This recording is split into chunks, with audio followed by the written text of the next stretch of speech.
மாம்பழத்திற்கு அடுத்து வெள்ளி கொலுசு தயாரிப்பதிலும் சேலம் மாநகரம் பெயர் பெற்று விளங்குகிறது. இதற்காக சேலம் செவ்வாய்ப்பேட்டை, அன்னதானப்பட்டி, பனங்காடு, சேலத்தாம்பட்டி என பல்வேறு இடங்களில் ஆயிரக்கணக்கான வெள்ளி கொலுசு பட்டறைகள் செயல்பட்டு வருகின்றன. கொலுசு தயாரிப்பில் பல்லாயிரக்கணக்கான தொழிலாளர்கள் ஈடுபட்டு வருகின்றனர். இங்கே இருக்கிற வெள்ளி கொலுசு, கால் கொலுசு எல்லாம் ரொம்ப ஃபேமஸ். இங்கே ஒரு லோக்கல் இந்தியா ஃபுல்லாக இல்லாமல் வெளிநாடுகளுக்கும் ஏற்றுமதி பண்ணுறாங்க. எல்லா தொழிலும் நடக்குது. இந்த வருஷம் மட்டும் இல்லாமல் இந்த தீபாவளிக்கு வர ஆர்டர் கூட எங்களுக்கு கொஞ்சம் கூட வரல.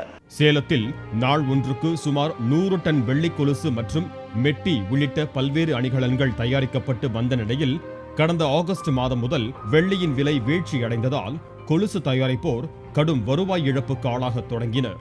நம்ம வெள்ளி தொழில் தீபாவளி, மாரியம்மன் பண்டிகை, பொங்கல்னாக்கா ஃபுல்லாக ஆர்டர் வரும். இப்போல்லாம் ஒரு 4-5 மாதமாக ஆர்டர் இல்லாமல் வெள்ளி வேலைக்காரங்கள்லாம் முடங்கி போய் கிடக்கிறாங்க. இந்த தீபாவளி நம்மளுக்கு கருப்பு தீபாவளி தான். தீபாவளி பண்டிகையை முன்னிட்டு ஒவ்வொரு ஆண்டும் மராட்டிய மாநிலத்திலிருந்து அதிக அளவில் ஆர்டர்கள் கிடைப்பது வழக்கம்.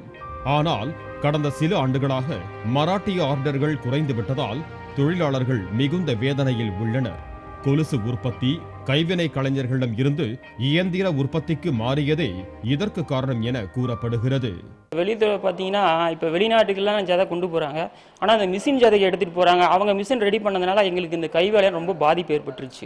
அதனால் இதை பொறுத்த வரைக்கும் பார்த்தீங்கன்னா அவங்க நல்லா பண்ணுறாங்க. ஆனால் எங்களுக்கு எப்படின்னா இந்த கைத்தொழில் வேலை செஞ்சால் தான் நீட்டாகவும் இருக்கும், நல்லா ஓரளவுக்கு தாங்கும். அவங்களாம் முடிஞ்ச அளவுக்கு சீப்பாக பண்ணுறாங்க, ரேட்டும் கம்மியாக செய்கிறாங்க. ஆனால் இருந்தாலும் அது லைஃபுக்கும் வராது. அதை யாரும் புரிஞ்சுக்கிறது இல்லை. அவங்க வந்ததுனால எங்களுக்கு ரொம்ப பாதிப்பு.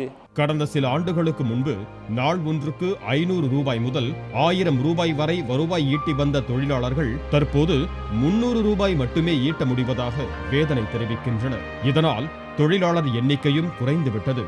கிட்டத்தட்ட அழிவின் விளிம்புக்கு சென்றுவிட்ட வெள்ளி கொலுசு தொழிலை மேம்படுத்த தமிழக அரசு தலையிட்டு உதவ வேண்டும் என்பதே ஆயிரக்கணக்கான தொழிலாளர்களின் கோரிக்கை.